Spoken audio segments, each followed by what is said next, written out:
Hi folks, welcome to another episode of My Life with Robert Burns. Jim Thompson and Douglas McKenzie here again to talk to another of our cronies from around the Burns world. How are you doing today, Jim? Doing great, Douglas. Same as ever. Still here and smiling. Good, glad to hear it. Well, folks, tonight's guest is the former Vice Chairman of the Ayrshire Young Masons. Cronies everywhere, please welcome Max Milligan. Hi Jim, hi Douglas, how are you getting on?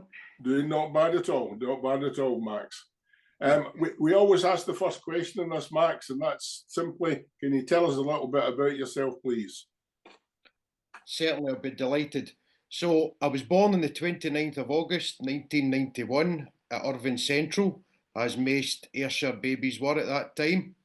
I belong to Kilmarnock, specifically Bonneton, if you're from the area. I've pretty much been grew up my whole life in Bonneton, bar less. I stayed in Cressus for a couple of years. My father's from Cressus originally, and then we moved back in about 1999. And I was brought up right up the top of Fullerton Street in a wee place called Fullerton Court, a wee private kind of courtyard up there. I am married to my wife Jacqueline. We have been together for approximately 16 years in August. Wow. Married for 3 years, and we were absolutely delighted to welcome a baby boy back in August. Tremendous. So, as you can imagine, life's been rather busy recently with that. So, that's a wee bit. I've got a big sister, Gemma, six years older than myself. And growing up with a big sister, as you can imagine, she's a big sister. It's like a second mum. We fought like cat and dog when we were younger, but we're all right now. So you're telling us you were really pampered? I was, aye. I'm still my mommy's boy. Okay, although I'm 34 in August, I'm still my mommy's boy. So aye, yeah. Very good. And what about school? Presumably primary school. Did you do much Burns there? Primary wise was I attended Annan Hill Academy. Annan Hill Primary School. Sorry, and we did do. And this is the thing I've been thinking on recently. I would say I've got quite a good memory, but there's certain parts here is quite hazy. And I would say probably primary four. We done a wee bit of Burns. And then after that, I went to Grange Academy. Mm-hmm. So local. I hope skipping a jump for me. I could walk back and forth to school. It was handy. I could get home at lunchtime for my dinner or what. No, it was handy. Being in the town, everything was walking distance. So it was. Yep. So I'm assuming when we talk about more about Burns, we'll maybe ask if Jimmy Gibson was responsible for any Burns in your life. You can certainly ask that question. I've got actually an answer for that one, but we can touch on that when Jim wants to say his bit. No bother at all. Right. Okay. And what about secondary school? What were your interests and any interest in sports and such like? I always did have a bit of an interest in sports, to be honest with you, but no anything of the usual, like the kind of football crowd, if that makes sense. Aye. I've always been into the outdoors. I loved when I was younger. I loved my fishing, my shooting, and all that stuff. It was a passion. And he's still my best pal to this day. We've been best pals. We were 4 year old. He was brought up, and he still stays there at a small holding behind Cressus Hospital at Greenhill Cottages, just down for Greenhill Fern, and they had horses, and every summer holidays or whatever, I was up there and we were fixing fences and doing that. So really, the outdoors was where I wanted to be. School was all right. You had to go. I liked the social aspect. There was a few teachers. Subject wise, I really liked history. Mm-hmm. I really liked my history. I was terrible at English and maths. Terrible. But I done quite good at PE, so we done a lot of the things. You played football, you played rugby, basketball. I quite enjoyed basketball, to be honest with you. All that kind of stuff. But no anything. I can't turn around and say, "Oh, I played for a football team or done that," because we didn't. We were I was up working at the small holding or running about firms or something like that when we were younger or whatever. And what do you do after school? So When you're old enough to leave school, I mean. work quite well. I'll back trace a wee bit because my first job that I ever had was when I was, wait till I think, I'd be about 12 or 13 now. And my uncle, who's married on to my mum's sister, he is a butcher to trade. Right. Well, he's actually a slaughterman to trade, but you're a qualified butcher when you do that as well. And he had a mobile butcher van, so it was a specially converted transit van with a refrigerated trailer that he pulled behind. And I used to go down and help him. So he's from Birmingham originally, so he would do down south midweek, and he would come up on a Friday night to Dumfries. Man, he would pick me up, take me down to Dumfries, would stay all night in Dumfries, got up Saturday morning early, and we would do Dumfries town centre and we'd sell meat, and it was amazing. Then after that, we'd gather all our graith up and we'd head down to Fleetwood. We'd go across the border down to Fleetwood, and there was an absolute cracking car boot sale that we used to go, a car boot meet, and it was packed with folk. And we would do that on the Sunday, and then after we would travel back up the road. And I can mind, I used to get £20 in cash in my hands. I was getting £40 then, and I done that every weekend. I was 12 or 13, and then I moved after that. I kind of moved on, and his daughter actually, she was working in MGM, the garden centre in Kilmarnock, New Conti, out in Ayr Road. Yeah. They were looking for the Vibes had Saturday boys, so I worked in there. So even through my school, every Saturday it started every Saturday, then it went to every Saturday, Sunday. So even up to as I left school, I was working every weekend, and I was really looking for an excuse to leave the school. My mum says to me, you can leave school when you're 15 if you want, but you've got to have something lined up. It's as simple as that. And I says, right, I need to do something. So as I say, my main passions in life was the outdoors. So I wanted to be a gamekeeper. That was what I really, really wanted to do. I was torn between gamekeeping and mechanics because my father and grandfather were mechanics, but gamekeeping was where I wanted to be. And I thought, right, what's local that I could do? So Kilmarnock College, I used to have a campus out at Gatehead at the Old Craig School, and they ran several different courses there, and I applied for it. I think it was estate maintenance and landscaping or something like that. So I get into that, and I done that, and I thoroughly enjoyed it. And when I was there, they actually ran the tree surgery course as well, and I'm thinking, maybe this would be something I would be interested in. But you had to be 18 to do the course. So I was only just not even 17 yet. So I went and worked with my dad's cousin for a year. He was a joiner. He was just looking for a boy to help him on the sites, curtain wood and doing stuff. Had that tape, cut that there. No, you're not doing that right. That's kind of what it was. And then I went in. I applied for the college when I was 18, and I got in. So pretty much to this day, I'm a tree surgeon. That is my official job title. Although I don't climb anymore, I do different aspects to the job. You want me to elaborate a wee bit, or you want me to slow down? Is that one man business, or are you? No, well, I've had the pleasure, as I say, I've been involved in this since I was 18, and as I say, I'll be 34 in August, and I've had the great pleasure of working with a good few companies over the years. And I remember when I first started, I came out of college, and I got a job with a landscaper to start with who'd done some tree work but no much, and I didn't drive at the time. Near I did. I didn't drive. So I was working in the garden centre, and I picked up a Friday shift. So I was Friday, Saturday, Sunday in the garden centre, and Monday to Thursday with a landscaper. And as true as I'm sitting here, I done a year and a half of 7 days a week. Wow. What they lie. We hardly a day off, bar less Christmas or whatever. Or maybe the odd week for summer holidays or what. No, and so I didn't really have time to drive, and I didn't need to because I could walk everywhere.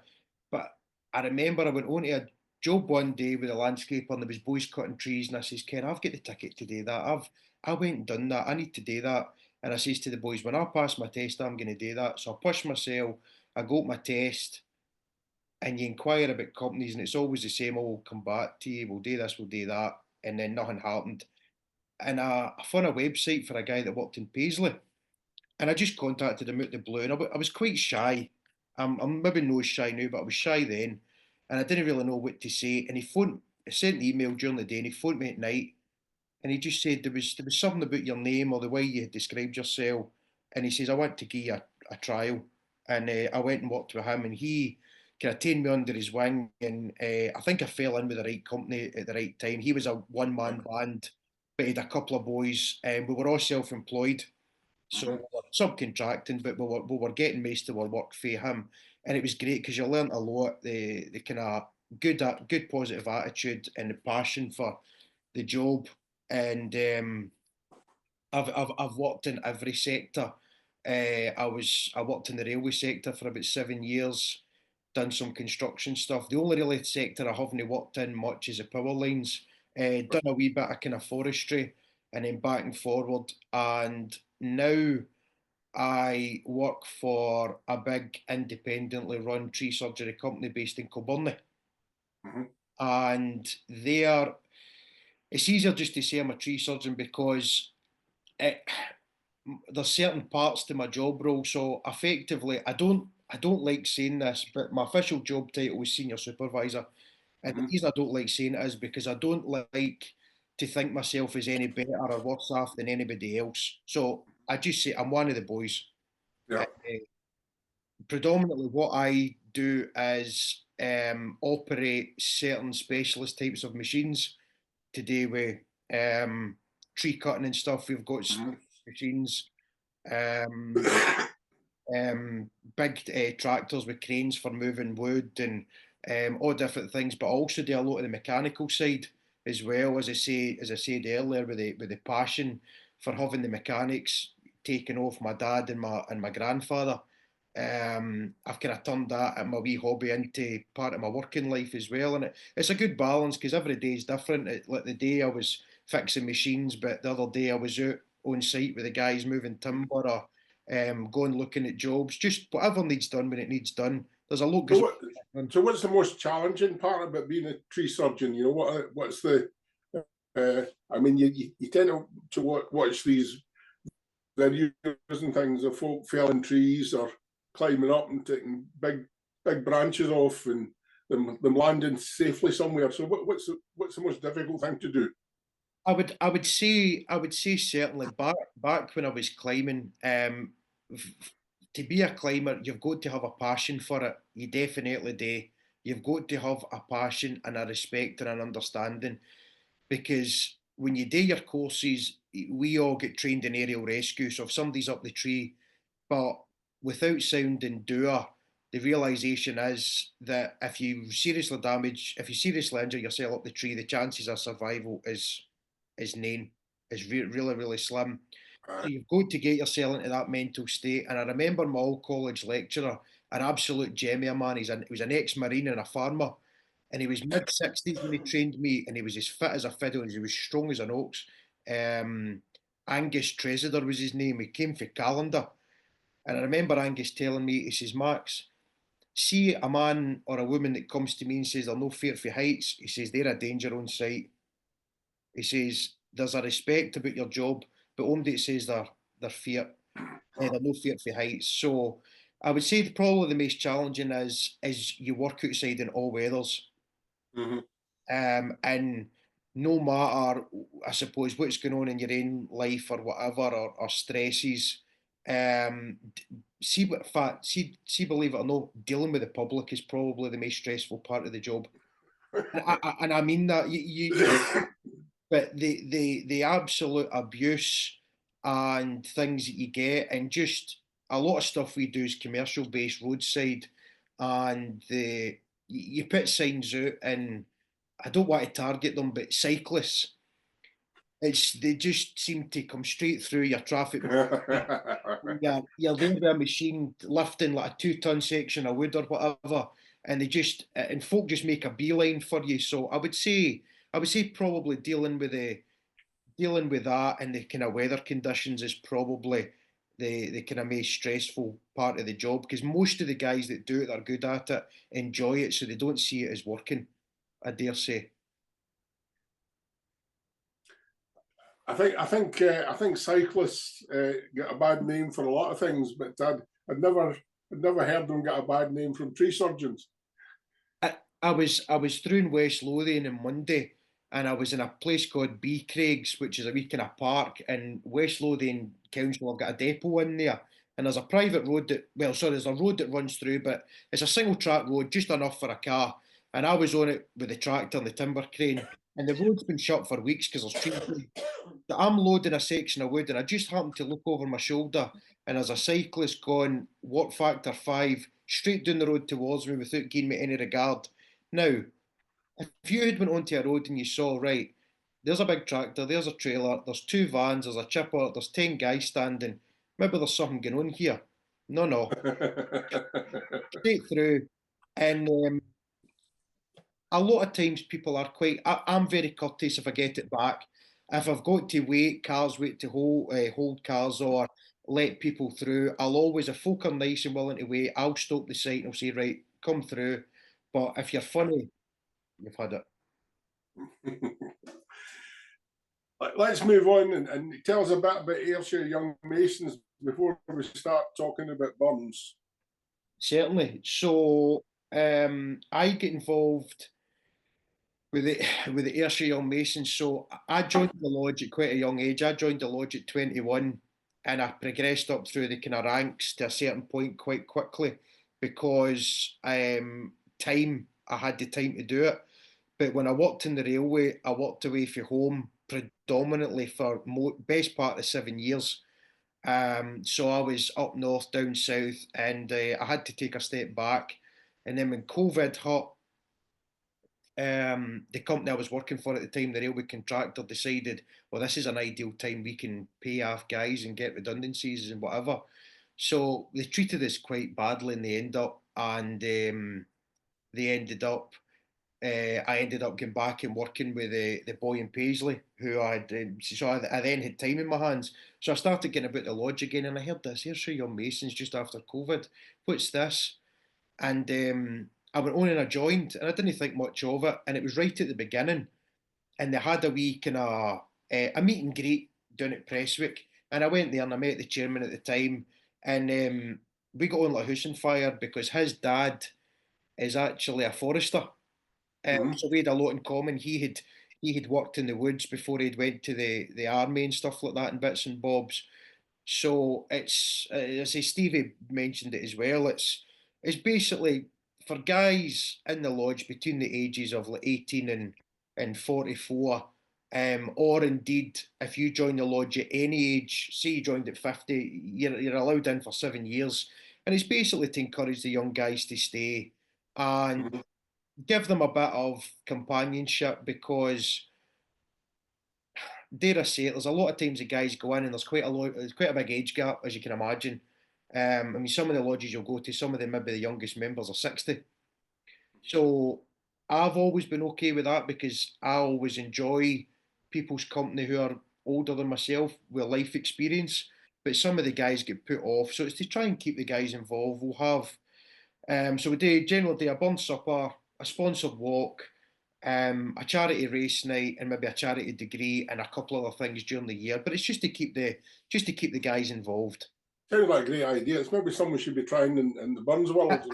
Ayrshire Young Burnsians has got a nice ring to it as well.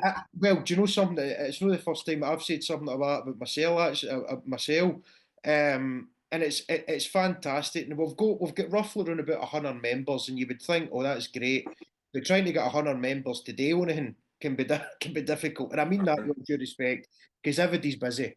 and they are, but it's there is a common there with ages and stuff like that, and I've met some great friends. Stevie, who was on, I met him through the Ayrshire Masons, and I consider him to be one of my closest friends now.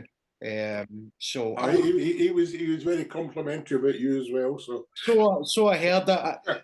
I love watching your podcast because what I do is I'm about a half an hour, 40-minute drive in the morning down to Kilburn. So a lot of times I'll put on the podcast and I'll just listen to it in the car on the way in. And I remember listening to Stevie's and I thought, all right, he's bigging me up here when you come on. I hope they're no bitterly disappointed.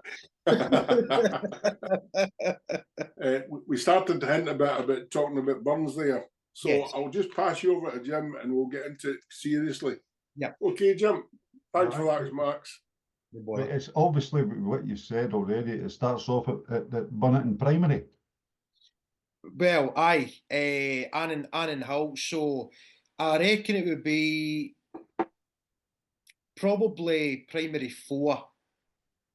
I reckon would be the time, primary 4, and it was a teacher, Mrs. Ferguson, and I loved Mrs. Ferguson. She was amazing. She really was. And I can remember it was Eubanks and Braes of Bonnie Doon, and she played a tape recording of a woman singing it, and instantly I just had this kind of sensation, fizz feeling that thought, what is that? That is absolutely outstanding. And then we done Wally Wassell. That was after it, and of course you had a wee bit of Tam O'Shanter. Now I was actually listening to one of your podcasts yesterday, and it was Rob Walker, and Rob's actually my neighbour across the road. Believe it or not, literally right across the road is Rob's house. Well, I stay across the road and up one. So if you came on Rob's Dice, the next time you're up, come in and get a coffee. And he was talking about a guy, Harry Bull. So I'm assuming that was Mr. Bull that used to come and judge at the schools. That's right. That's what Right. Harry. So I didn't know. His famous Harry Bull. Aye, well, I didn't know him by his first name, as you can imagine, but I do remember very briefly. I can't remember if I was ever chosen. I don't think I was ever chosen, but I remember him coming certainly to the schools, and can I run about the same time? My grandfather, my dad's dad, who was the engineer, he had a great passion in Burns, so Burns was always there in my life for very early ages. So that was probably the start. It would be primary 4 at Annan Hill. Harry was a wonderful old man. I was his apprentice for a few years at the Command stuff. He used to give me a scalping. But you could learn so much from him. I do remember very vaguely speaking to him or hearing him speak when he came into the school, and he was always pleasant. He was always a character. He certainly was. But as was mentioned again earlier on, you go to a school that's got probably the most forward Burnsian as a teacher that I've ever met, and certainly in my entire life. And I'm privileged still to this day to be able to call him a friend. Did you get involved with Jimmy at all? Well, I'll call him Mr. Gibson because, as you can imagine, I didn't call him Jimmy, but you wouldn't dare. Now, this is one of my regrets from school. I didn't realise just how much Mr. Gibson was involved in the Burns world, and I really wish that I had tapped into that when I was at the school. So honestly, Jim, I didn't. He was, I believe, a technical teacher at the Grange Academy, and I do remember him. I don't know. I think maybe first year, I maybe had him for a wee bit of technical. But as I say, I really wish that I had tapped into that side of him, because I would have been fair keen to listen to what he had to say and to get involved. And just I'll digress just very quickly. I was actually at a Burns supper last week, and I was sitting beside a lady called Dr. Jocelyn Scanning. Jocelyn, yeah, that's by his glasses. Yes. So I was sitting beside, so she was doing Toast to the Lassies, and I was doing a couple of recitals, and usual, just talking away. Oh, where'd you come from? Kilmarnock. I come from Kilmarnock. All right. Where do you stay? Bonneton. I stay in the Grange. All right. Which school did you go to? Aye, Iron Hill, Grange, aye. And she went, how old are you? And I said, and she goes, I'm a wee bit older than you. She goes, but you might remember my mum and dad. I says, who's that? And she says, Mr. and Mrs. Nelson. So her mum was actually my English teacher at the school. And her mum was absolutely fantastic. And then I also watched one of your other podcasts with Kerry Burley, who's president of Sandiford Burns Club, and she's also ex Grange Academy as well. So when you think it, there is definitely in Kilmarnock, coming for the Grange and coming for Mr. Gibson, the influence there. A few other names to mention as well. So definitely, it's prominent. Jocelyn was a very talented lady, I've got to say. She's absolutely amazing. Honestly, I really, really, that was the first I'd ever met her, and I really enjoyed my evening. We sat and blethered all night, and I turned up at the Burn Supper, and what I do when I go to suppers is I don't tend to say to people to put in the programme what I'm reciting. I'll say these are the poems I can do, but if you let me choose on the night, and I'll see how the room is. And I'd says to Dr. Joss, do you know Vague is the Mind? And she says, I don't. I says, well, I was going to do another poem, but since you're here, if you want, I'll give you Vague as a Mind. So I gave her Vague as a Mind, and she said that was brilliant. She'd never heard it. So I emailed it over to her, and I says, keep that and learn that you should. It's a great piece of I know it wasn't written by Burns, but it's still got the good connection there. So aye. So is it readings you do at the suppers?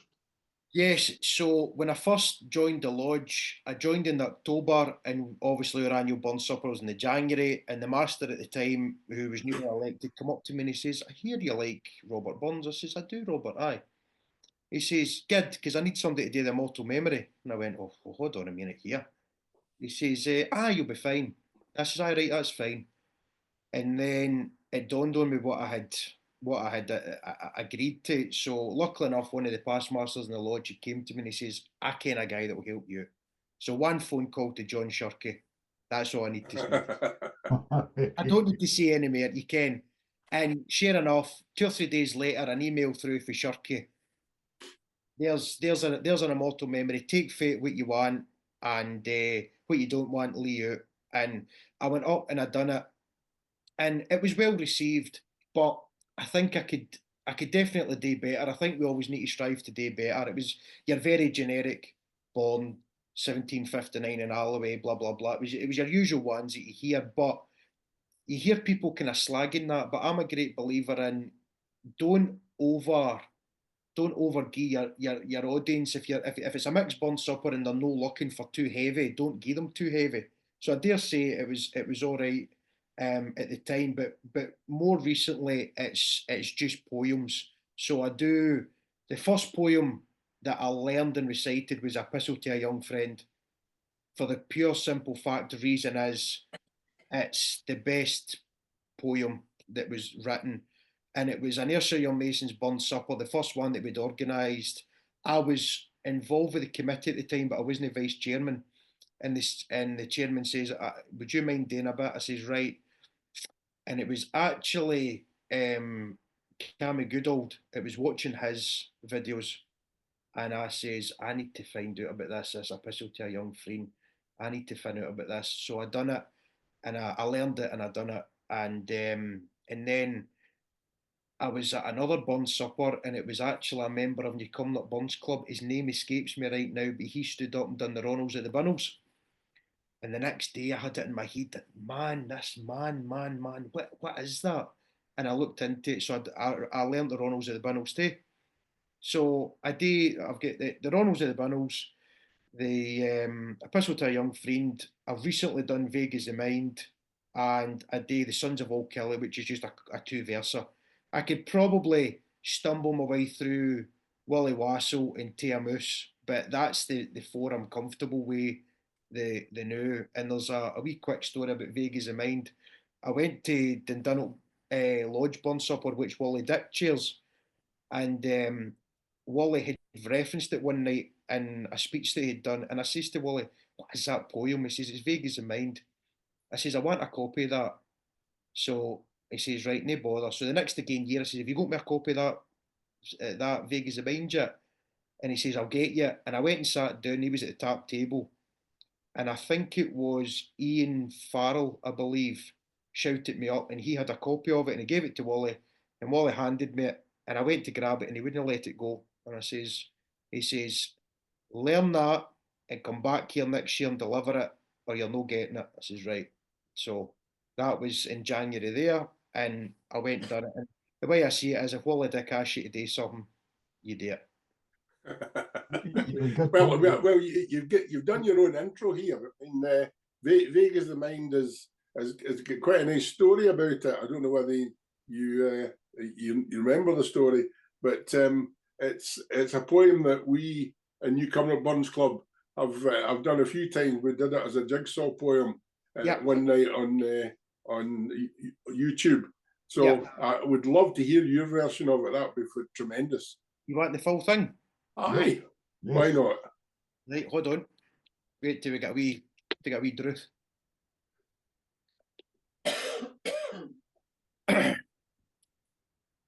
Vague is the mind that can't feel when viewing scenes around me skill.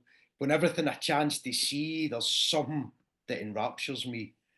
Burns, met here in an evil hour, the modest crimson tippet floor. He ploughed by day and mused by night, and common things he ta'en the licht.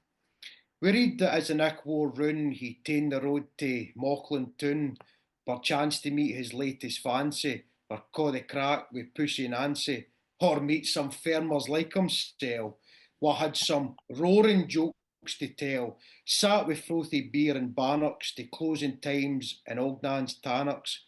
When all the rest good night had gane, he roused himself and made for him. His faithful collie at his heel was a gidding friend to rab me skill.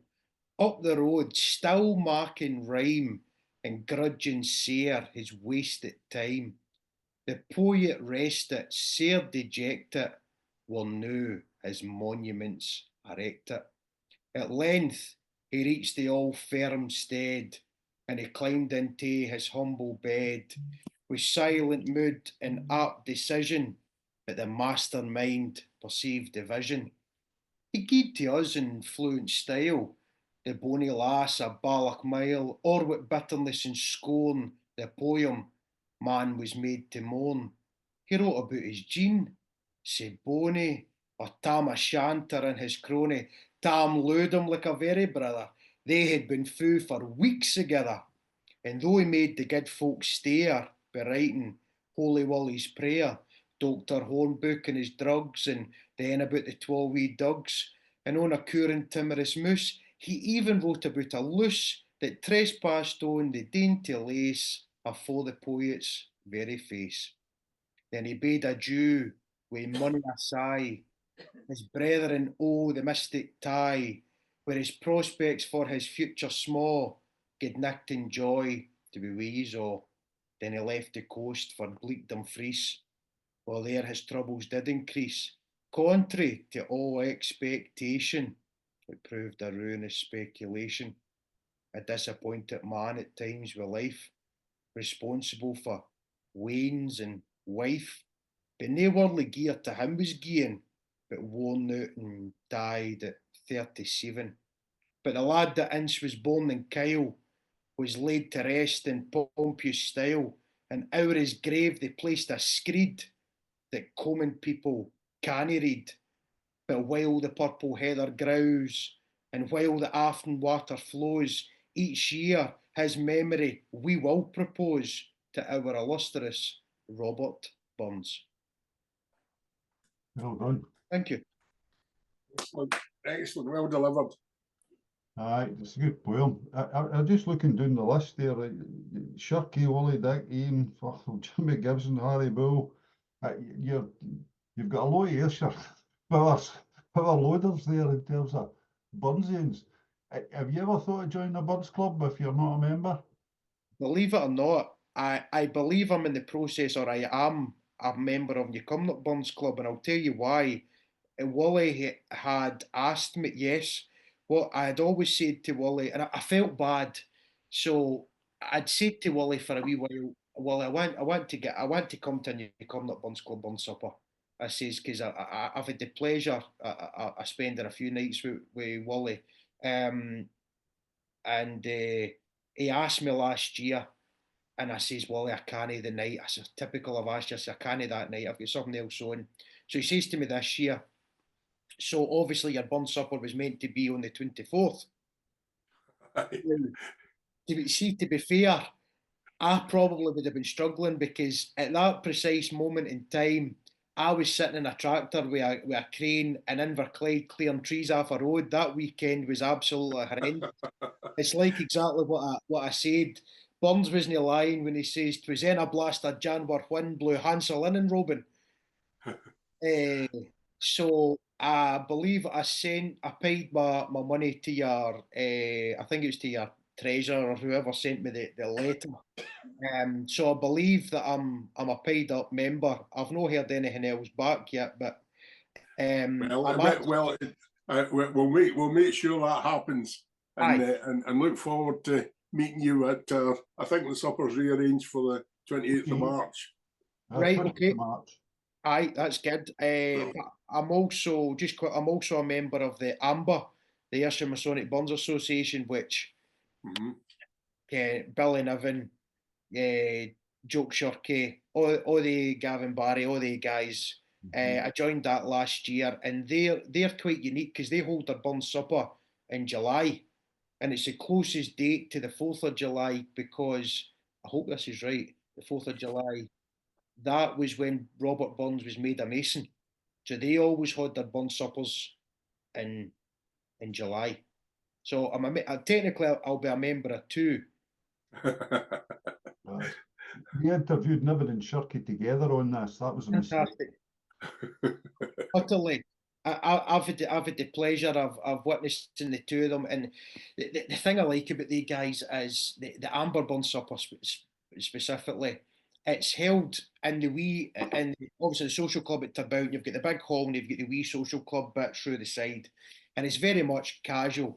And you've got Joke Shirky walking about with his golfing polo shirt on, a pair of Farah trousers, sleeves rolled up, in the kitchen, serving the dinner, washing dishes, and then the speeches will start and they'll shout through, right, Shirky, Moan, give a turn. And he'll come through with the sleeves rolled up, a pistol to a young friend or whatever, straight back into washing the dishes. And I think that pure talent, Ken. It's great, and I've witnessed the two of them doing the twa dogs, and I think they're just, and they're very open to letting you into whatever you want to, Ken, and they'll help you. I actually worked with John when I worked in the railway. He worked with Network Rail, and I was a contractor at the time.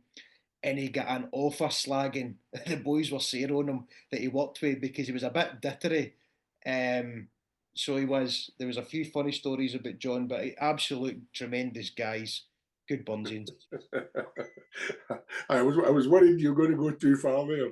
No. I stopped myself. But aye, great guys, great guys. Aye, they're just wonderful bunsins, I've got to say. They're great company as well. If you're sitting next to them at a bun supper, you're guaranteed entertainment, just sitting there. But moving back to you've joined a good bun supper in a buns club in terms of Newcomer, but there are two in Kilmarnock, and both need support. So I would encourage you to think about that as well.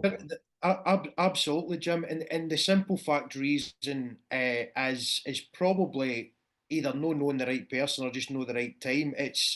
For me, I kind of fell in with Wally Dick when he stayed at Carnell. My pal was actually his next door neighbour when he stayed in the coach houses.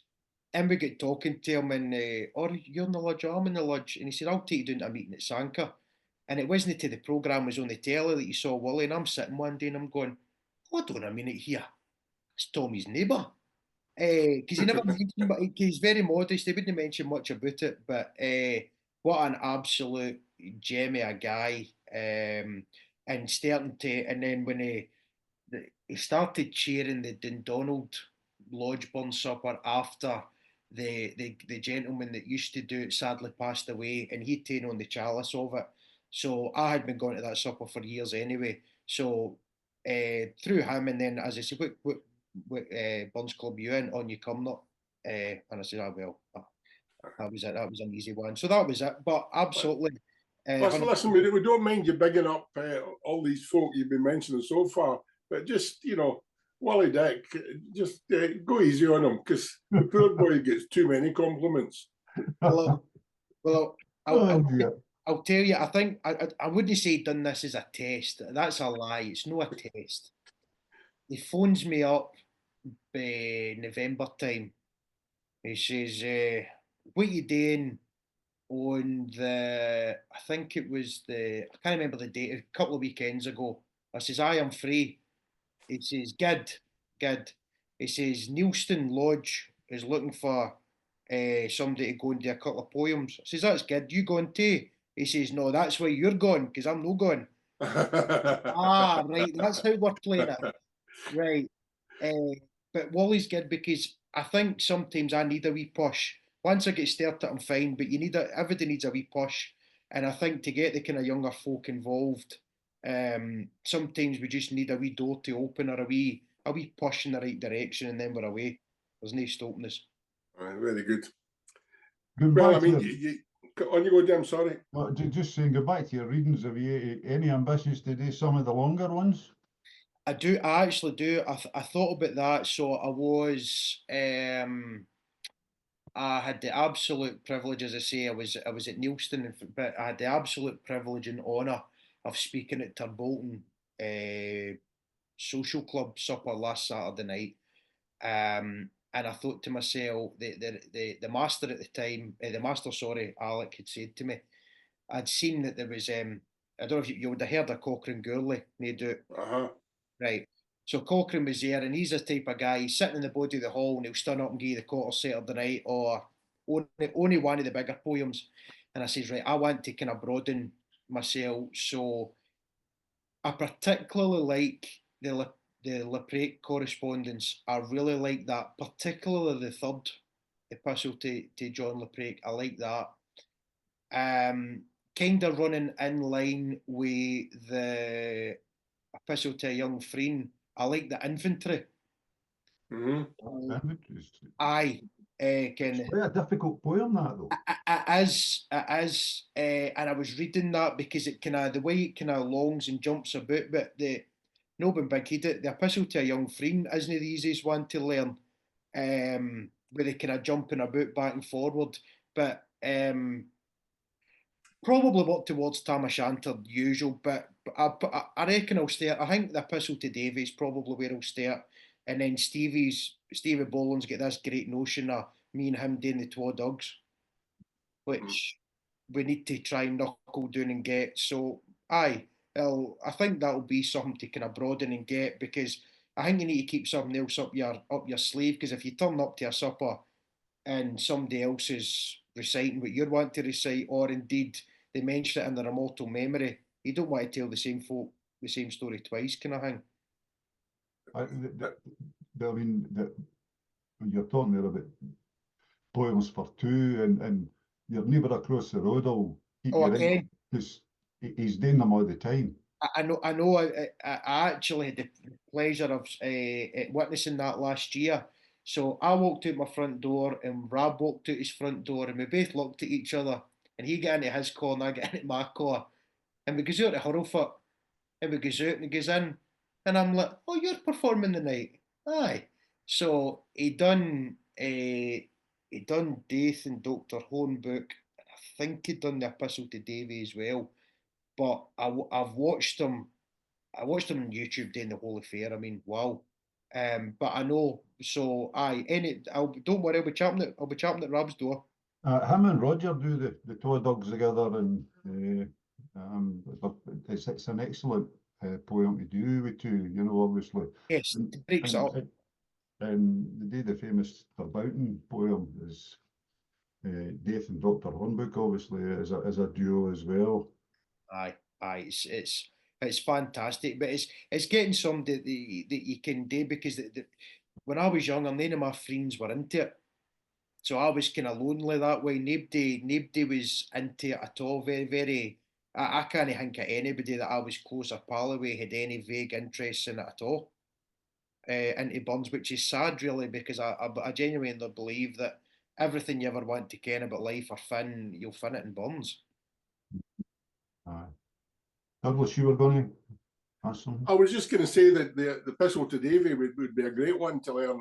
I mean, I've heard some great deliveries of that. I mean, Will Horn was a master at the Epistle to Davy, and I'm sure there's many others that are very, very good. So it wouldn't do any harm to have an extra person in the circuit that could do that. Absolutely, and in fact, when we were talking about the Epistle to Davy, that's what I was going to get back to. So when I started working with the boy in Paisley, he asked me what my interests were, and I says, "Oh, outdoors, a wee bit of Robert." He says, "Oh, you like a wee bit of Robert Burns, do you?" I says, "Aye, I do." And we were standing in a cafe one day, and I pulled out a £10 note out my pocket. And it was a Clydesdale banknote, and it had obviously the famous lines: "It's known titles, not in rank. It's known wealth like London Bank." And I recited that to him, and he said to me, that's one of the reasons I gave you a start, because you'd said to me when I gave you the over the phone interview that you liked Burns, and I like Burns, and there's no many young folk, well, I was 20 at the time, like Burns. So me and him shared a great thing in the van listening to Dick Gaughan and now Westland Winds. That was a fun favourite all the time. So it was that was on all the time.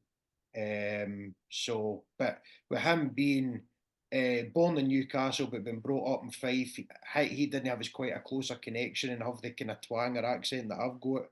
So he liked to listen to me rambling on, I suppose. We're getting towards the end of this podcast. We've probably got about 10 minutes to go. And I would hate to finish it without getting another reading from you. Well, I was just thinking the same myself. I've long told my youth friend, something to have sent you, though it's serving the other end and just a kind memento. Well, you've got a choice. I can either do the Ronalds or the Binnells, or I can do the Epistle to a Young Friend. So what would you like? Well, I like a 10-shilling hat, a Holland cravat. There's nothing. Right. So you want the Ronalds or the Binnells? Why not? Have you had it before? Don't think we've recorded it with MD. No, we've not recorded so. it before by anybody, but it's. What big guest does it well? I ken, aye. In Terboughton ye ken, there are proper young men and proper young lassies and all man, but ken ye the Ronalds that lee in the Binnells? They carry the grief for them all man, and their fathers are laird and weel he can spare it, braid money to took of them all man, and to proper young men he clinking the horn, gow guineas, a honor or twa man. Now there's yin they ca' Jean, and I warrant you've seen, and a bonny a lass in his braw man, but for sense and good taste she'll vie with the best, and a conduct that beautifies all man. But the charms of the mind, the langer they shine, the mere admonition they draw man, well, roses and lilies and peaches and cherries, they dee the weather a woman. If you be for Miss Jean, tak this for a friend, the hint to a rivaler twa man, the laird of Blackbyre would gang through the fire, if he could entice her, a woman. But the laird of Braehead had been on his speed for more than a town or twa man, the laird of the Ford would be stracked on a board, if he canna get her at all man. Then Annie comes in, the pride o' her kin, the boast of her bachelors and all man. She's sonsy and sweet, she fully complete. She steals her affections, a woman. If I should detail o' the pick and the whale and the lassies that live here at all man, the thought would be mine if I didna shine, the sweetest and best of them all man. I love her mysel, but I darena weel tell, my poverty keeps me in awe man, for marking at rhymes or working at times does little or nothing at all man. Yet I wouldn't choose to let her refuse, or hate in her power to say, no man, for though I am poor, unnoticed, obscure, my stomach's as proud as a man. Though I canna ride in wheel-booted pride and flee over the hills like a craw man, but I can hold up my head with the best of the breed, though fluttering ever sae braw man. My coat and my vest, they are scotch of the best, o' pairs of good breeks I hae twa man. I hae stockings and pumps to put in my stumps, and ne'er a ring streak in the maw man. But my sacks, they are few, 5 of them new, twa honour as white as a snow man, wi' a 10-shilling hat and a holland cravat. There are no money poets say braw man. But I never had friends will stock it in means to leave me a hunner or twa man. They will talk a dance to wait in their drance, or wish them in hell for it all man. I never was canny or holding a money or clottering together at all man. I've naething to spend and I've naething to lend, but devil's a shilling I owe man.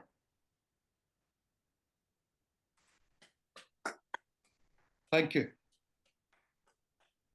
Thoroughly enjoyed. I don't know if the clapping comes over in Zoom, but that was great. It's a poem that you don't hear many people do, so you did a great job of it.